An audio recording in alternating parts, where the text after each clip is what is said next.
अब तक आपने डिजिटल करेंसी के तौर पर क्रिप्टो करेंसी के बारे में कई बार सुना होगा। इसके नफा नुकसान की खबरें भी वक्त वक्त पर सामने आती हैं। लेकिन अब आम आदमी के लिए डिजिटल रुपया आने वाला है। यहाँ हम ई पेमेंट वाले रुपए की बात बिल्कुल नहीं कर रहे, बल्कि डिजिटल करेंसी की बात कर रहे हैं। डिजिटल रुपया 1 दिसंबर से उपलब्ध हो जाएगा, लेकिन शुरुआत में आरबीआई की तरफ से इसकी पायलट लॉन्चिंग होने वाली है। अब आपके मन में कई सवाल होंगे और सबसे पहला सवाल तो यही होगा कि आखिर ये डिजिटल रुपया है क्या, आप इसका इस्तेमाल कैसे कर सकते हैं, क्या कुछ खरीदारी भी कर सकते हैं। तो इस वीडियो में हम आपको सब कुछ बताते हैं। नमस्कार, लोकमत हिंदी पर मैं हूं आपके साथ मेघना सचदेवा। आरबीआई यानी रिजर्व बैंक ऑफ इंडिया ने मंगलवार को डिजिटल रुपये को 1 दिसंबर को लॉन्च करने का ऐलान किया। फिलहाल इसे 4 शहरों में लॉन्च किया जाना है। दिल्ली, मुंबई, बेंगलुरु और भुवनेश्वर में 1 दिसंबर से डिजिटल रुपये की शुरुआत हो जाएगी। फिलहाल इसे सेंट्रल बैंक डिजिटल करेंसी यानी सीबीडीसी कहा गया है। जानकारी के मुताबिक इस करेंसी से आप छोटी मोटी चीजों की खरीदारी कर पाएंगे। पिछले ही साल वित्त मंत्री निर्मला सीतारमण ने अपने बजट भाषण में इसका जिक्र भी किया था कि आरबीआई डिजिटल करेंसी को लॉन्च करेगा। इसका मकसद है डिजिटल इकोनॉमी को बढ़ावा देना। इस डिजिटल रुपये यानी कि डिजिटल टोकन को आप डिजिटल वॉलेट के जरिए इस्तेमाल भी कर पाएंगे।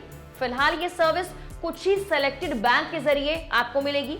इसका वॉलेट आपके फोन में होगा, जैसे कि बाकी ई पेमेंट प्लेटफॉर्म्स का भी होता है। आप ना सिर्फ इसका इस्तेमाल खरीदारी के लिए कर पाएंगे, बल्कि आप किसी दूसरे व्यक्ति को इससे पेमेंट भी कर पाएंगे और ट्रांसफर भी कर पाएंगे। यानी आप कैशलेस हो जाएंगे और वॉलेट के जरिए आराम से लेन देन होगा। क्यूआर कोड के जरिए इसका इस्तेमाल किया जाएगा। हालांकि इसके वॉलेट में रहने पर कोई इंटरेस्ट आपको नहीं दिया जाएगा, जैसा कि होता है कि अक्सर आप बैंक में पैसे जमा करते हैं और बैंक आपको इंटरेस्ट देता है।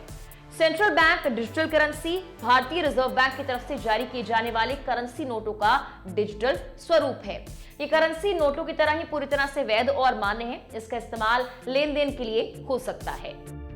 रिटेल डिजिटल करेंसी के लिए ये पहला पायलट प्रोजेक्ट होने वाला है। इस प्रोजेक्ट के दौरान डिजिटल रुपए का निर्माण, डिस्ट्रीब्यूशन और रिटेल इस्तेमाल की पूरी प्रक्रिया की टेस्टिंग होने वाली है। इससे पहले केंद्रीय बैंक ने 1 नवंबर को होलसेल ट्रांजैक्शन के लिए डिजिटल रुपए को भी लॉन्च किया था। इस पायलट प्रोजेक्ट में भाग लेने के लिए 8 बैंकों की पहचान कर ली गई है, लेकिन पहले चरण की शुरुआत देश भर में 4 बैंकों से होने वाली है। इसमें State Bank of India, ICICI Bank, Yes Bank और आईडीएफसी फर्स्ट बैंक शामिल है। इसके बाद Bank of Baroda, Union Bank of India, HDFC Bank और कोटक महिंद्रा बैंक को भी इस पायलट प्रोजेक्ट का हिस्सा बनाया जाएगा। रिजर्व बैंक ने डिजिटल करेंसी को 2 कैटेगरीज में बांट दिया है, सीबीडीसी-डब्ल्यू और सीबीडीसी-आर। सीबीडीसी-डब्ल्यू मतलब होलसेल करेंसी और सीबीडीसी-आर का मतलब रिटेल करेंसी है।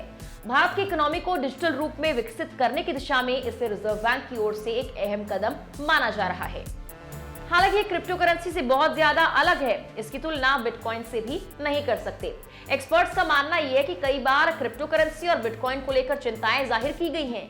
ये ना सिर्फ किसी देश की अर्थव्यवस्था के लिए बड़ा खतरा हो सकता है, बल्कि इसमें निवेश करने वालों को भारी नुकसान का सामना भी करना पड़ सकता है। जबकि दूसरी ओर डिजिटल रुपये एक लीगल टेंडर है। पायलट प्रोजेक्ट के पहले चरण के फीडबैक के आधार पर इसे आगे बढ़ाया जाएगा और दूसरे शहरों में भी लॉन्च किया जाएगा। एक्सपर्ट्स की माने तो सीबीडीसी डिजिटल करेंसी जैसे कि बिटकॉइन के नुकसानों को कम करेगा, जबकि दूसरी ओर डिजिटल रुपये के इस्तेमाल से होने वाले फायदों को लोगों तक पहुंचाएगा। फिलहाल के लिए इस वीडियो में इतना ही। तमाम और खबरों के लिए आप लोकमत हिंदी को सब्सक्राइब जरूर कीजिए।